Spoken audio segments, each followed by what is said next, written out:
3주간에 거쳐서 우리는 BC와 AC의 베드로를 살펴본 일이 있습니다. BC라는 말은 시대를 나누는 Before Christ 그리고 Anno Domini, 그 BC와 AD를 좀 패러디해서 제가 만든 용어였습니다. BC, Before Cross of Jesus Christ. 그러니까 예수 그리스도의 십자가의 은총을 경험하기 전. 근데 AC를 좀 잘못하면 마치 욕하는 것처럼 들려져서 어감이 좀 이상합니다만, AC라는 것은 다른 게 아니고 After Cross of Jesus Christ. 그래서 예수 그리스도의 십자가의 은총을 경험하고 난 이후, 그래서 BC와 AC라고 구분을 했습니다. 그동안 우리는 BC의 베드로의 모습을 살펴보면서 십자가의 은총을 경험한 베드로는 어떻게 멋스러워졌는지를 살펴보는 중에 오늘 그 세 번째 말씀을 묵상하게 됩니다. 오늘은 특별히 본문에 근거한 내용을 통해서 우리에게 주시는 교훈이 무엇인가를 살펴보고자 합니다. 본문 내용은 여러분들 너무나도 잘 아시죠? 예수님께서 베드로, 야고보, 요한을 데리고 산에 오르셔서 기도하는데 갑자기 환한 빛과 더불어 영광스러운 환상을 보게 되었다는 이야기입니다. 베드로가 비몽사몽 예수님이 계시나 살펴보았을 때에 거기에 이전에 보이지 않던 두 존재가 있었다는 것이 오늘 본문 말씀입니다. 거기에는 모세가 있었고 또 한 분 엘리야가 있었다는 거예요. 여러분, 이 장면을 굳이 신학적으로 여러 가지 이야기를 하지 않아도 여러분들은 이미 짐작하는 내용이 있을 겁니다. 모세는 율법의 대표이고 엘리야는 선지자의 대표라는 것은 그때 당시에 통용되던 이미지였습니다. 그런데 예수님께서 산에 오르셨을 때 이 두 분이 등장했다는 것에 대하여 우리 몇 가지로 한번 정리해 볼 수가 있겠습니다. 와우, 예수님은 율법의 대명사라고 할 수 있는 모세와 어깨를 나란히 할 수 있는 존재로구나. 더 나아가서 예수님은 선지자 중에 선지자라고 할 수 있는 엘리야와도 어깨를 나란히 할 수 있는 분이로구나. 이것을 한 방에 깨우칠 수 있는 역사적인 장면이었다는 것이죠. 그런데 이거보다 더 중요한 의미가 있습니다.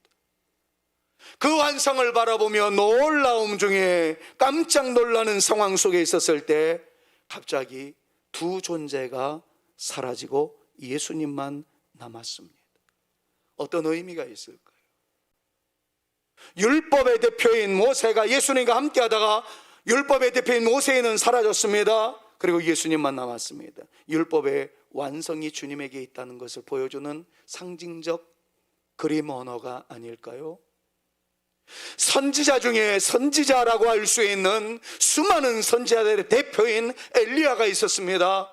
예수님과 함께 하시더니 금방 사라져버립니다. 예수님이 어떤 존재라는 것을 의미하는 것일까요? King of Kings, 왕들 중에 왕, 선지자들 중에 가장 위대한 선지자. 여러분, 이것들을 우리에게 보여주시면서 이분만이 길이요 진리요 생명이다라는 사실을 우리에게 천명하는 사건이 아니겠습니까? 자, 그런데 여기에 또 하나가 붙여집니다. 위에서 소리가 났다는 거죠. 이는 내 사랑하는 아들이요 내가 기뻐하는 자들. 우리가 예배를 드릴 때마다 계속해서 부르는 오프닝 찬송, 오직 예수. 다른 이름은 없습니다. 오직 예수, 그분뿐이십니다. 여러분, 이것이 얼마나 영광스러운 일이었을까요? 12명 중에서 3명이 뽑혔다는 것도 그렇고 영광스러운 장면을 직접 목격했다는 것이 얼마나 아름다운 일이었을까를 충분히 상상해 볼 수가 있습니다. 자, 이때 베드로가 나섭니다. 아무튼 베드로는 나서기를 좋아했던 사람 같습니다. 전성적으로 매우 활달한 성격의 소유자였음은 분명합니다. 베드로가 갑자기 이야기합니다. 주님, 여기 너무 좋네요. 우리 내려가지 말고 여기서 살아요. 제가 여기다 집을 3채를 지어 드리겠습니다. 여러분, 이 내용만 보더라도 어떻게 보면 베드로는 매우 철없는 사람처럼 보이고, 어떻게 보면 자기 감정에 매우 솔직한 모습을 보이고 있는 사람이다 평가할 수 있을 것 같습니다. 그리고 그는 마음에 있는 것은 묻어두지 않고 순간순간 느낀 대로 말하는, 그저 속 시원하게 표현하기를 좋아했던 사람이었다는 것을 또 설명해 드릴 수도 있겠습니다. 자, 이 모습 속에서 저는 2가지 이슈를 여러분들에게 꺼내드리면서 우리에게 주시는 교훈을 찾아보고자 합니다. 그 첫 번째는 선발된 세 사람이었다는 것이 우리에게 주는 교훈입니다. 베드로, 야고보, 요한은 예수님께서 사역하실 때 특별한 부름을 받을 때가 종종 있었습니다. 12명의 제자가 있었지만 예수님은 중요한 곳에 가실 때마다 3 제자를 대동하셨어요.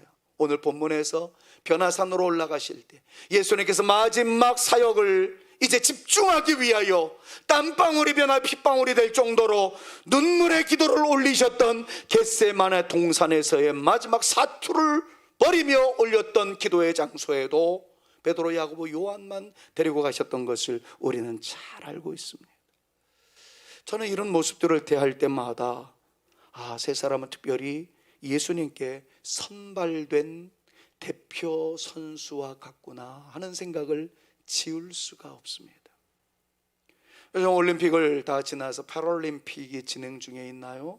끝났나요? 요즘 시간이 없어서 텔레비전을 볼 시간이 없다 보니까 관심 받기 일이 되어버렸습니다만, 그때 이런 올림픽이나 여러 가지 국가대표 것들이 나와서 분투하는 그런 모습들을 볼 때마다 국가대표라는 단어가 참 많이 부각됩니다. 국가에 선발돼서 택함을 입어 선수로 등장되는 사람을 국가대표라고 합니다. 자, 그렇다면 우리 역시 하나님에 의하여 선택되고 부름을 받았다면 아마 대표 선수들 중에 한 사람쯤은 된다라고 신학적으로 말씀을 드릴 수가 있겠습니다. 그러나 여기에 2 종류가 있다는 것을 또 아셔야 됩니다. 우리 모두는 구원에 대해서는 예수님의 선택을 받은 특별한 존재이지만 사역적인 차원에서 부름받았다는 것은 의미가 조금은 다릅니다. 누구든지 예수님을 믿으면 예수님은 구원의 은총을 누구에게나 보내주십니다. 그러나 사역적인 면에서 주님께서 초이스할 때가 있다는 것, 주님께서 선발하실 때가 있다는 것을 염두에 두셨으면 좋겠어요. 저는 그래서 이 말씀을 증거할 때, 이 말씀을 준비할 때 우리 사랑하는 성도님들에게 이렇게 표현하고 싶습니다. 이 자리에 계신 분들, 가정에서 예배 드리시는 분들, 온라인 예배에 참석하시는 분들, 저는 여러분들의 예수님께서 불러주신 예수님의 선발 선수라는 사실을 믿습니다. 자, 그런데 더 중요한 한 가지가 남아 있습니다. 저는 여러분들이, 그리고 제가 사역적인 차원에서도 내가 너를 쓸 거야, 내가 너를 사용하기를 원해. 그래서 주님께서 여러분들을 세우셔서 사역적인 차원에서도 쓰임받는 하나님의 거룩한 용사들이 되어지실 수 있기를 우리 구주 예수 그리스도의 이름으로 축원합니다. 국가대표를 흔히 아이들이 하는 말로 국대라고 이야기합니다. 그렇다면 예수님의 선발 선수인 예수님의 대표 선수를 예대라고 얘기할 수 있을까요? 그렇게라도 나는 하나님, 우리가 국대는 되어지지 못해도 예대가 되어졌으면 좋겠습니다. 기왕 예수 믿는 거, 믿음 생활 이어나가는 거, 우리 모두가 예수님의 선발 선수, 예수님의 대표로 등장되는 거룩한 용사가 되게 하여 주시옵소서. 여러분, 이렇게 기도하고 싶어요. 오늘 이 자리에 계신 사랑하는 여러분들, 늙으나 혹은 젊으나 상관없습니다. 주님께서 말씀하시기를 나는 너를 뽑았어, 너는 나의 기쁨이었어, 나의 남은 사역 네가 제일 잘 감당할 수 있었으면 좋겠다. 우리 모두가 예대가 되어지는 거룩한 축복을 누리실 수 있는 저와 여러분들 모두가 되어질 수 있기를 다시 한번 우리 구주 예수 그리스도의 이름으로 축원합니다. 두 번째 이슈를 말씀드립니다. 그것은 기적을 보았던 베드로를 통한 또 하나의 교훈입니다. 베드로는 예수님이 변화되는 모습을 보고 난리가 났습니다. 이미 살펴본 대로 초막을 짓겠다는 거예요. 이것을 떠나지 않고 여기서 영원히 살았으면 좋겠다라는 바람을 이야기했습니다. 얼마나 좋았으면 그랬겠습니까? 이 모습에 대해서 어쩌면 우리도 동일한 생각을 할 수 있겠다 생각해 보았습니다. 우리도 그런 환상을 보았으며, 우리도 그런 음성을 들을 수 있었다며, 아니 꿈속에서라도 주님께서 나에게 놀라운 역사의 모습을 보여주신다면 내가 예수 잘 믿을 수 있을 것 같은데, 여러분 그렇게 생각하시는 분들이 계실지 모르겠습니다. 그런데 갑자기 하늘에서 소리가 들렸습니다. 너희는 그의 말을 들으라. 너희는 그의 말을 들으라. 자, 이 상황 속에서 예수님이 하는 행동을 보면 우리가 어떻게 예수님을 믿어야 할지에 대한 중요한 교훈을 얻게 됩니다. 다시 한번 볼까요? 베드로는 환상을 보고 난 다음에 여기에 있는 것이 좋겠습니다 라고 얘기했습니다. 너무 좋았어. 그러니까 우리들도 나도 환상을 보았으면 참 좋겠다, 이런 생각을 가질 수 있다는 거예요. 내가 그런 환상을 보면 나도 한번 멋지게 믿음 생활할 텐데, 그런 이야기를 할 수 있다는 거지. 자, 그런데 갑자기 음성이 들렸습니다. 너희는 그의 말을 들어라. 다시 말하면 너희는 예수의 말을 들어라. 자, 그런데 이 사건이 끝나자마자 베드로는 여기에 있는 것이 좋겠다라고 얘기했는데 예수님은 다른 행동을 하기 시작합니다. 여기에 있으면 좋겠다라는 베드로의 말을 무시하고 예수님은 마을로 내려갔습니다. 그 마을은 지금 귀신 들려 고생하고 있는 사람이 있었던 문제투성이의 현실이었습니다. 가서 그 현실로 내려가서 예수님께서는 또 다른 역사를 펼쳐 나가셨습니다. 그럼 여기에 중요한 우리의 믿음의 방향성을 살펴볼 수 있어야 합니다. 우리의 생각은 이것이에요. 근데 하나님께서 말씀합니다. 너희의 생각대로가 아니라 너희는 그분이 하신 말씀대로 하라. 근데 주님은 어땠어요? 우리의 바람과는 다른 행동을 하셨다는 겁니다. 여기에서 우리가 두 번째 이슈에서 잡아야 할 진리가 하나 있습니다. 한번 따라해 볼까요? 주님의 말씀대로. 크게 한번요. 주님의 말씀대로. 내 생각이 아니라 주님의 말씀대로, 내 견해가 아니라 주님의 말씀대로, 내 사상대로가 아니라 주님의 말씀대로. 여러분, 이것이 우리 신앙의 캐치프레이즈가 되어야 할 줄로 믿습니다. 우리가 믿음 생활을 잘하는 것 같을 때가 있습니다. 내가 판단하는 것이 옳아 보일 때도 있습니다. 베드로가 한 말을 다시 한번 주목해 보십시오. 베드로는 지금 자기를 위하여 집을 짓겠다고 한 것이 아니었습니다. 자기를 위하여 펜션을 지어 돈을 벌겠다라고 말했던 것이 아닙니다. 주님, 여기가 너무 좋네요. 여기에다가 기념교회 하나 세워놓고 오고 오는 모든 후세들에게 자랑하며 살면 헌금께나 드려지겠네요. 그걸로 좋은 일 하면 되지 않겠습니까? 베드로가 그렇게 얘기했던 것도 아니었어요. 자기의 소울 위해서 그렇게 얘기했던 것도 아니었습니다. 베드로는 분명히 이야기합니다. 하나는 초막셋을 짓겠습니다. 하나는 주를 위하여, 하나는 모세를 위하여, 하나는 엘리야를 위하여. 자기는 생각조차 안 했어요. 주의 영광을 위한 것이었습니다. 조상에 대한 효성스러운 말이었습니다. 예수님을 위한 충성스러운 말이었습니다. 그런데 주님께서는 아니야. 그리고 주님의 길을 가셨습니다.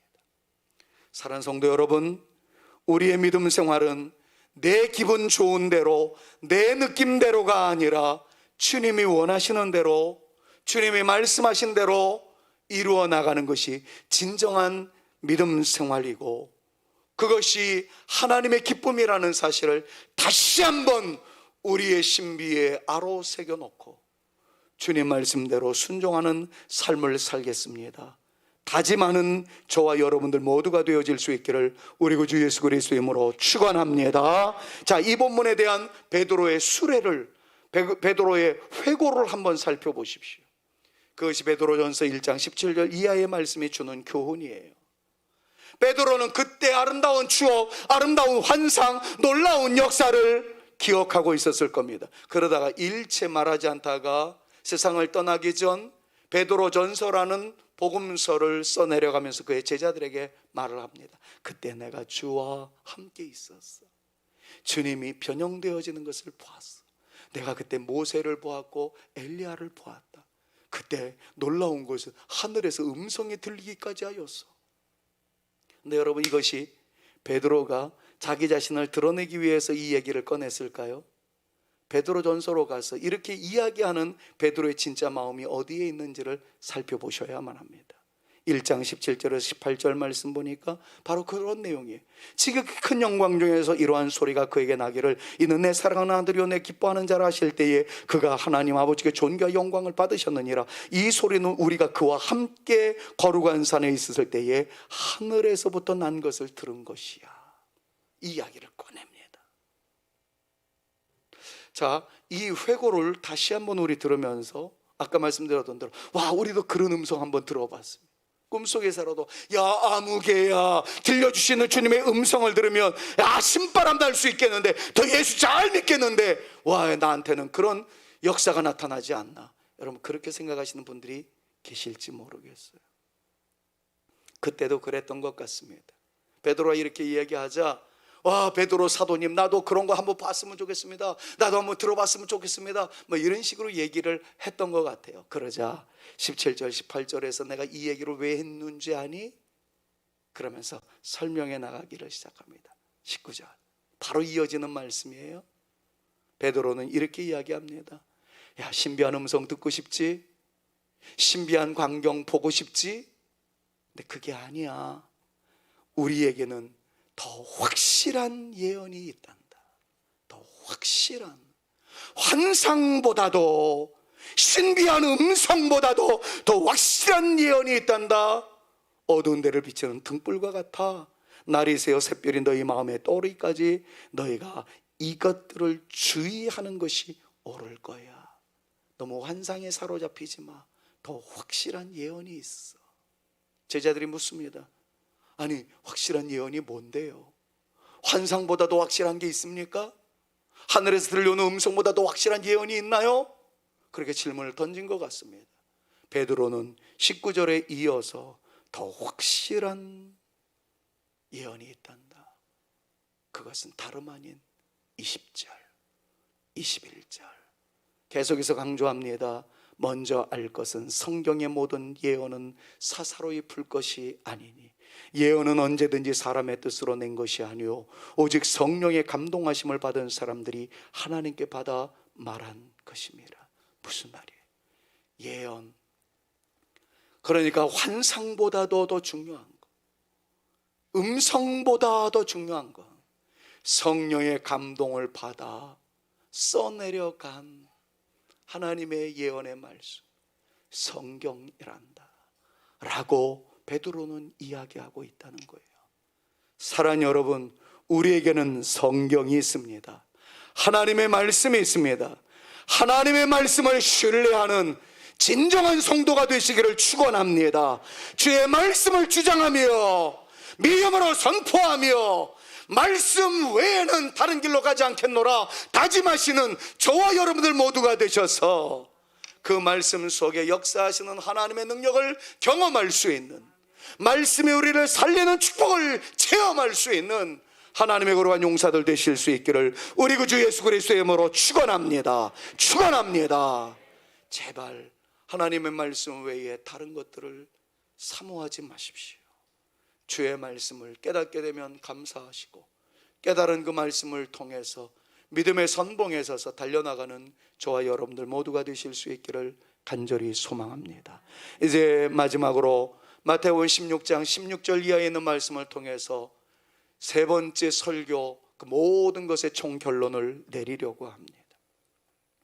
마태복음 16장 16절 이 사건은 베드로의 그 실추되었던 모든 모습들 속에서 가장 멋스러운 모습을 드러내는 장면이라고 말씀을 드릴 수가 있겠습니다. 예수님께서 하루 물으셨습니다. 사람들이 나를 누구라 하더냐? 그러자 엘리야라고 하더이다, 예레미야라고 하더이다 등등 여러 가지 답변을 합니다. 그때 주님께서 묻습니다. 너희는 나를 누구라고 생각하느냐? 그때 또 나서기를 좋아했던 베드로가 탁 등장합니다. 그런데 그때 나섬은 대단한 고백이었고, 요즘 아이들 스포츠용어로 얘기하면 홈런 한 방 친 내용이었습니다. 잘 아시는 내용이죠. 주는 그리스도시요. 같이 한번 크게 외칩니다. 시작.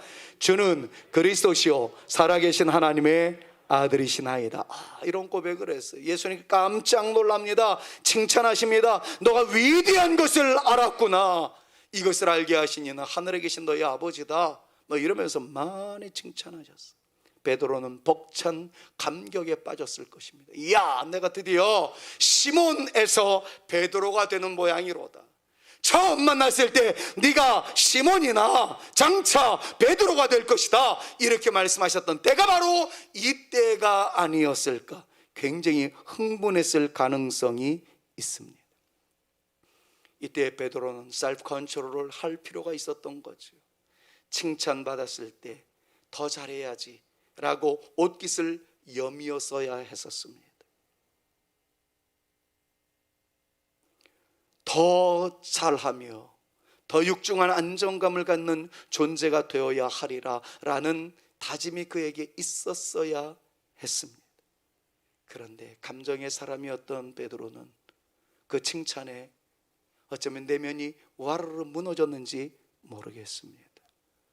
마태복음 16장 16절 이 엄청난 고백과 그리고 주님의 칭찬이 있고 난 이후에 주님께서 드디어 십자가를 지실 거라는 이 가장 위대한 미션, 예수님에게 부과되었던 하나님의 가장 큰 사역을 말씀하시기 시작하자 베드로가 예수님의 말씀을 저해하고 등장하기 시작합니다. 예수님의 축단이요, 어떤 놈들이 우리 예수님을 죽인단 말입니까? 내가 육탄방어할 겁니다. 그 놈들을 내가 모조리 잡아 죽일 것입니다. 어쩌면 이것이 당연한 행동이고 고마운 행동이었으리라 저는 생각을 합니다. 아니, 자기 스승님이 죽으러 간다고 그러는데 어서 가세요, 잘 죽으세요, 이래야 이게 온전한 것이겠습니까? 2부 예배 때 우리 부목사님들이 함께 다 예배를 드립니다. 지금 각 처소에서 예배를 인도하니까 3부 예배 때는 못합니다만 제가 이렇게 예를 들었어요. 총회를 하는데 이제 마지막으로 여러 가지 일을 하는데 어떤 결정을 내려야 하는 일 가운데에서 손해를 볼 사람이 서기가 발표를 하지 못하도록 육탄방어로 막는다, 막 이런 예상치 못한 일이 있었을 때 우리 부목사님들한테 슬쩍 얘기를 했는데, 부목사라는 존재들이 주님의 뜻을 이루기 위해서 그냥 당하세요. 그럼 내가 그런 부목사들을 믿고 목회를 할 수 있겠습니까? 지금 알아들으시는 거죠? 그때 우리 부목사님들이 나와가지고 어떤 놈들이 우리 목사님을 건드려요, 제가 방어해드리겠습니다. 이래야 내가 보너스도 줄 수 있고 짜장면도 사줄 수 있는 거 아니겠습니까? 여러분, 그게 인지상정 아니겠어요? 근데 예수님은 어떤 면에서 너무 좀 지나치신 것 같아요. 베드로의 이 마음을 아시잖아요. 그런데 예수님은 분명히 말씀하십니다. 아마도 베드로에게 분명한 것을 지키라고 이렇게 강하게 말씀하신 것 같아요. 베드로야, 네가 나를 사랑하는 건 나 안다. 네 성격으로 내가 고난당하는 것을 막아야 한다는 이것도 내가 안다. 그런데 너의 급한 성격으로 그렇게 행동을 하게 되면 너는 하나님의 일을 방해하는 것이야. 그렇다면 너는 사탄의 일을 하고 있는 것이란다. 여러분, 이렇게 주님께서 말씀하세요. 마태복음 17장 21절에서 23절에 있는 내용의 말씀이 장구하게 나옵니다만은 23절 빨간 글씨 있는 부분을 여러분들 보시면 이렇게 써 있어요. 주님 절대로 못 가십니다. 내가 그놈들 상대할 겁니다. 주님 절대 죽으실 수 없습니다. 이런 식으로 얘기를 하죠. 예수께서 돌이키시며 베드로에게 이르시되 사탄아 내 뒤로 물러가라. 너는 나를 넘어지게 하는 사람이로다.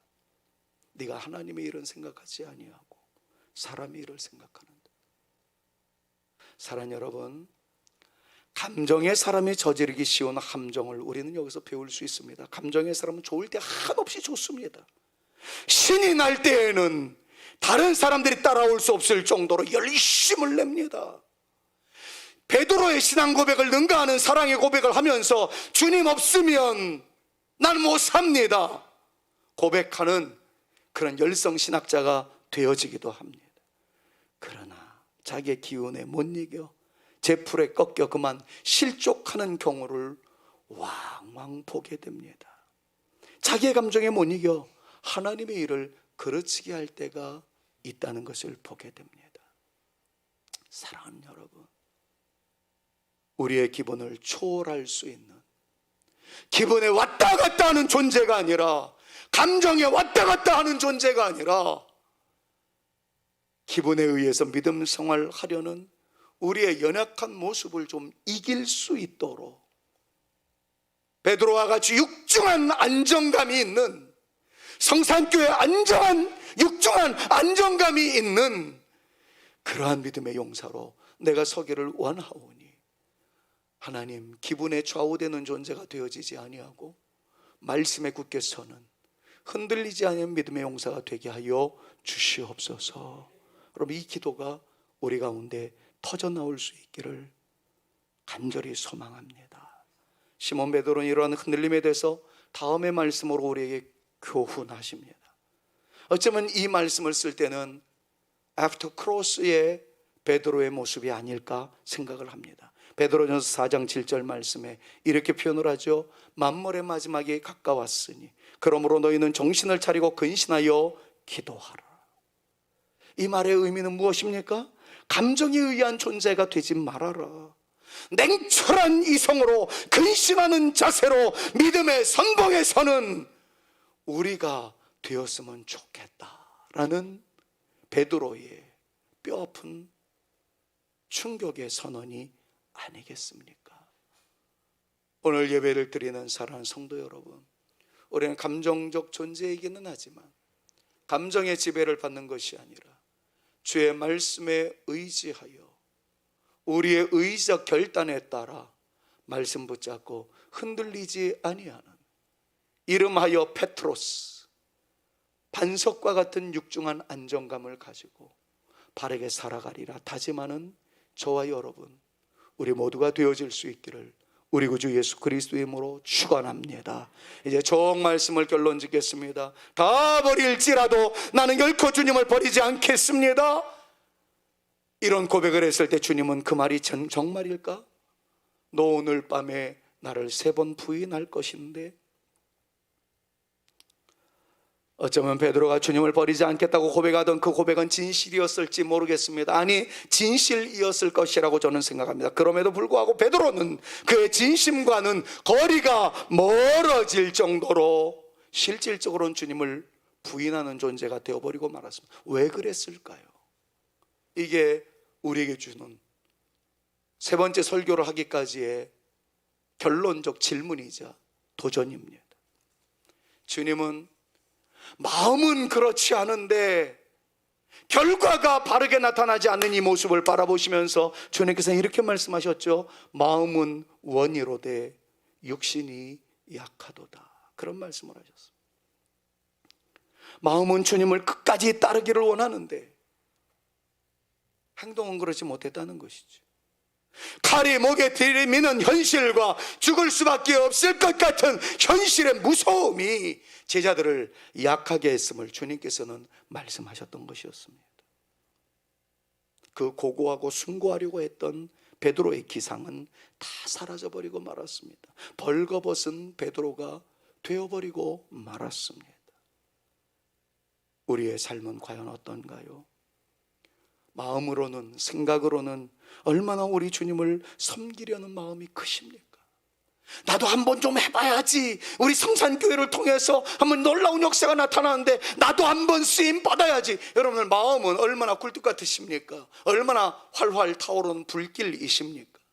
그러나 우리의 육신의 연약함으로 인해서 이 모든 마음의 결단은 다 꺼져버리고 사라져버리고 냉랭한 모습만 남아있지는 않습니까? 우리는 앞으로 이렇게 기도할 수 있었으면 좋겠어요. 육신의 연약함을 이기는 믿음의 용기를 주시옵소서. 고리타분하게 예수를 믿는다고 손가락질하는 친구들보다는 주님의 축복을 더 크게 볼 수 있는 믿음의 확실함을 허락하여 주시옵소서.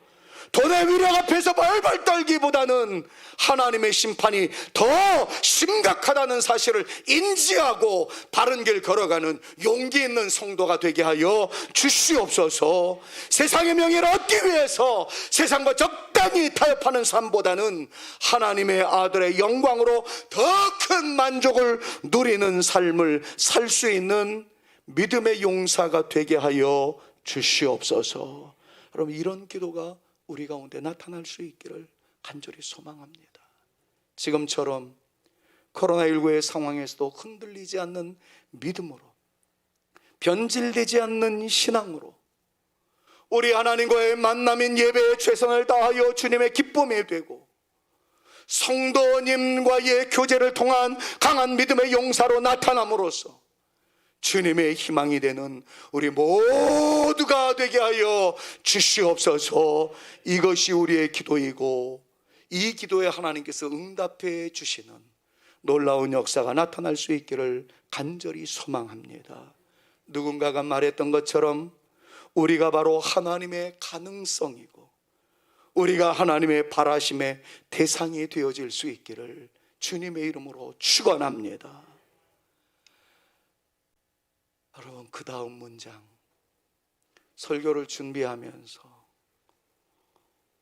컴퓨터로 설교를 써내려가면서 이 대목에서 숨막히는 고통이 있었습니다. 그리고 이 다음 문장을 써내려갈 때 저도 모르는 사이에 책상에 앉아서 워딩을 하다가 이 글을 써내려가다가 그 자리에 앉아 있을 수가 없어서 그 옆에 기도의 상, 무릎으로 기도하는 그 장소에 무릎을 꿇었습니다. 그리고 이 문장을 써내려가는 게 너무 힘들어서 저는 울었습니다. 한참 울고 또 울다가 용기를 내서 그 다음 문장을 쓴 것이 바로 이것입니다. 서울 인원동 언덕 위의 자그마한 교회에 나의 기쁨이 있었노라. 주님께서 말씀하시기를 대형교회는 아니었어도 인원동 언덕 위에 자그마한 교회에서 목회했던 김 목사는 나의 기쁨이었노라. 여러분들이 이름을 불러가시면서 하나님께서 말씀하시기를 인원동 언덕 위에 자그마한 교회에 나의 기쁨 아무 개가 있었노라. 이런 평가가 나타날 수 있기를 눈물로써 기도하였고 이것이 3주 동안 설교의 마지막 결론입니다. 여러분들을 바라보시는 주님께서 인원동 언덕 위의 자그마한 교회에 나의 기쁨, 나의 기대, 나의 희망이 있었다. 이런 음성 들을 수 있는 저와 여러분 모두가 되어질 수 있기를 우리 구주 예수 그리스도의 이름으로 축원합니다. 마지막 찬송을 이 찬양으로 결단하면서 예배를 마치고 싶습니다. 나 주님의 기쁨이 되기 원합니다. 내 마음을 새롭게 하여 주옵소서. 겸손히 내 마음 드립니다. 내 모든 것 받으소서. 내가 원하는 것 한 가지, 주님의 기쁨, 하나님의 희망 되게 하옵소서. 기도하는 마음으로 부를까요? 나 주님의 기쁨 되기 원하네. 내 마음을 새롭게 하소서.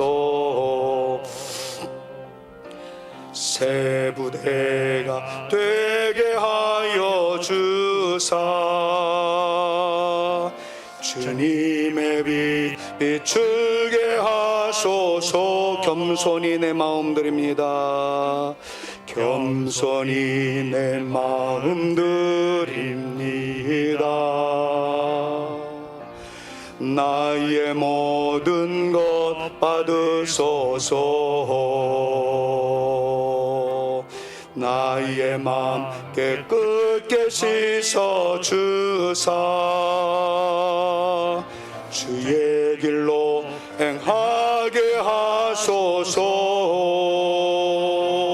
내가 원하는 한 가지 주님의 기쁨이 되는 것. 내가 원하는 한 가지 주님의 기쁨이. 한 번 더 합니다. 내가 원하는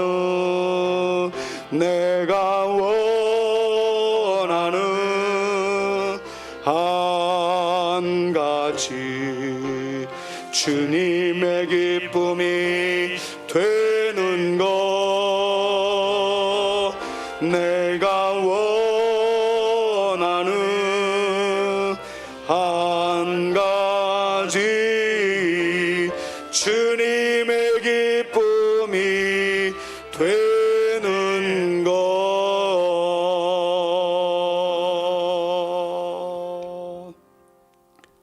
이제는 우리 구주 예수 그리스도의 은혜와 아버지 하나님의 극진하신 사랑하심과 성령님의 감화감동 위로 교통 충만케 하심이 인헌동 언덕 자그마한 교회에 내 기쁨이 있었어.